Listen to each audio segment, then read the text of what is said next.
Ferrari jumps to second, Leclerc shines, but Hamilton struggles.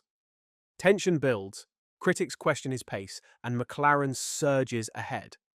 Can Ferrari close the gap, or is this title fight already slipping away? Fred Vasseur watched with satisfaction as Charles Leclerc surged from 7th on the grid to claim 3rd place in Spain, securing back-to-back podiums for Ferrari. With Lewis Hamilton crossing the line in 6th, the Scuderia bagged enough points to leap into 2nd place in the championship. But while Vasseur acknowledged this as clear progress from earlier in the season, he also sounded a note of caution.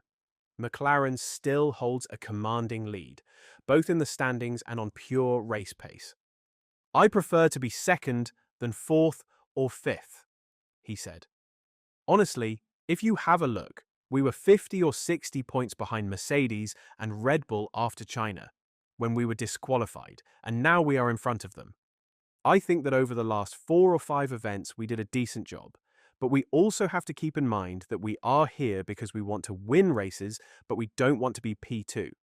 It means that we have to be focused on McLaren. I'm not speaking about the championship, but I'm speaking about pace. I think today we are not that far away with the pace on the first 40 laps." Ferrari played the strategy game in Spain, with Leclerc opting to save 2 fresh sets of medium tyres for race day. He also had a barely used set of softs, just an out-lap and in-lap on them, giving him a clear edge over his teammate when it mattered most. Lewis Hamilton entered the race at a disadvantage, having burned through more soft tyres in qualifying. To make matters worse, he was also hampered by a car issue on Sunday. With Hamilton on the back foot, Ferrari made the call early on to swap their drivers, a move that paid off handsomely as Leclerc charged to a well-earned podium. Hamilton was overheard calling the race a disaster in post-race chats with the media. But for the second weekend running, Fred Vasseur moved quickly to shut down any whispers of tension between the team and their star driver. "I think Hamilton did 70% of the race in front of George Russell. I'm not sure that Russell said that the race was a disaster, but then we had an issue on the car in the last stint, before the safety car.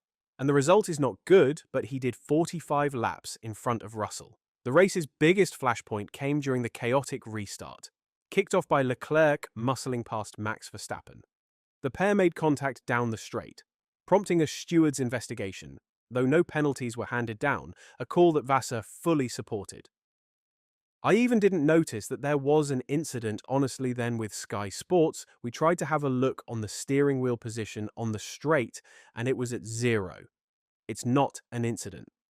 Now I can understand that Red Bull are upset after the last 2 or 3 laps of the race, but it's nothing to do with Charles." The takeaway: Leclerc now has 3 podiums under his belt this season, while Hamilton's top finish remains a P4 at Imola, along with his pole and sprint win in China. Ferrari have edged 6 points clear of Mercedes in the standings, but McLaren continue to pull away, stretching their lead in the constructors to a commanding 197 points. Lewis Hamilton has sounded a note of caution to McLaren despite their dominant start to the season. The 7-time world champion believes McLaren's pace advantage isn't insurmountable, though he admits Ferrari faces an uphill battle to close the gap. Hamilton joined the Scuderia this winter, hoping to fight at the sharp end once again, aiming to help Ferrari end its long title drought, their last constructors' crown coming back in 2008. The same year Hamilton won his first driver's title with McLaren. After narrowly missing out to McLaren by just 14 points in last year's Abu Dhabi finale, expectations were high for Ferrari heading into 2025. But the SF25 has yet to deliver a true title-challenging performance, and the car doesn't look likely to fight for top honours this season. For Hamilton, it's been a tough start with Ferrari, managing mostly points finishes, with the occasional stronger result in sprint races. Meanwhile, McLaren has built on its momentum from last season and is now leading both title fights. In the drivers' standings, Max Verstappen sits 49 points behind leader Oscar Piastri, with Lando Norris splitting the two. And in the constructors' race, McLaren has opened up a commanding 197-point lead over second-placed Ferrari. It's an amazing job they've done. For me, it's half a second, but they're 3/10 clear probably to the guys behind. Just over 3/10, I think it is. Nonetheless, Hamilton does not believe the current deficit between the MCL 39 and rival cars can be eradicated, even if Ferrari does not have a big enough reduction in lap time coming down the pipeline. It's not an insurmountable amount that you could catch up, he explained. But, for example, a lot of work months went into developing and getting 1/10 of a second of performance. So, I don't know if we don't have half a second coming, that's for sure, which is what you'll need to topple them. But never say never. But even with Hamilton's hopeful attitude, former FIA steward and Sky F1 pundit Johnny Herbert is raising tough questions about whether Lewis Hamilton's raw pace is still there. As blunt as it sounds, Herbert argues Ferrari can no longer count on the 7-time world champion to deliver at the highest level. Drawing comparisons to when legends like Nigel Mansell and Michael Schumacher began to fade, Herbert suggests that if Hamilton was still operating at his peak, he'd be doing exactly what Max Verstappen is today, extracting every ounce of performance from his car. Hamilton's high-profile move from Mercedes to Ferrari was meant to reignite his championship fire, but so far it's been a rough ride. Aside from a standout sprint pole and victory in China, the highlights have been few. The Spanish Grand Prix added to the frustrations. Hamilton was asked to let teammate Charles Leclerc through early in the race, with Leclerc going on to take a podium, while Hamilton slipped to P6, ultimately overtaken by Nico Hülkenberg's Sauber. Now, 9 races into the 2025 season, Hamilton trails Leclerc by 23 points in the standings. Despite arriving at Ferrari with the most wins, poles, podiums, and a record-tying 7 world championships, Hamilton's move came as he turned 40, and Herbert is openly questioning whether the magic is still there. It just looks like Lewis Hamilton is lost, really lost. Don't know if the raw pace that he's always had throughout his career is there anymore. I thought, with the pure racing skill Hamilton had, he'd be able to drive around any problems with the car, but he seems stuck in a hole.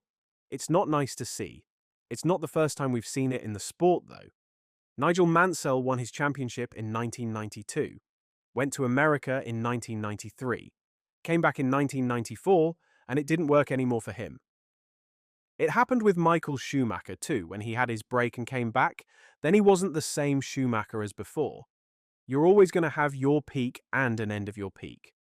It's not nice to see. I know Charles Leclerc is not happy with the car either, but at least he's getting podium finishes consistently. One key subplot in Hamilton's rocky start with Ferrari has been his apparent struggle to build chemistry with race engineer Riccardo Adami. There have been a couple of poor decisions in Ferrari's strategy and poor communication over the radio. Hamilton doesn't have the synergy with his engineer that he needs, Herbert noted. He hasn't found his comfort zone since the sprint win in China. Still, Herbert insists that the Hamilton of old would be getting far more out of this Ferrari. Sometimes you don't realize when it's not as easy as it was before. But when you look across the garage and your teammate is outperforming you, then it may click, Herbert continued. The greats of the sport at their peak get the best out of their car. Max Verstappen is doing it right now.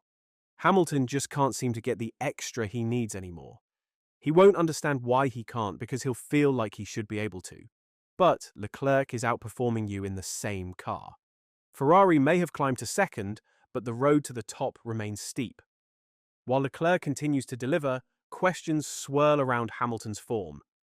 With McLaren setting the pace and critics circling, Ferrari must decide where to place their faith as they chase an elusive championship once again.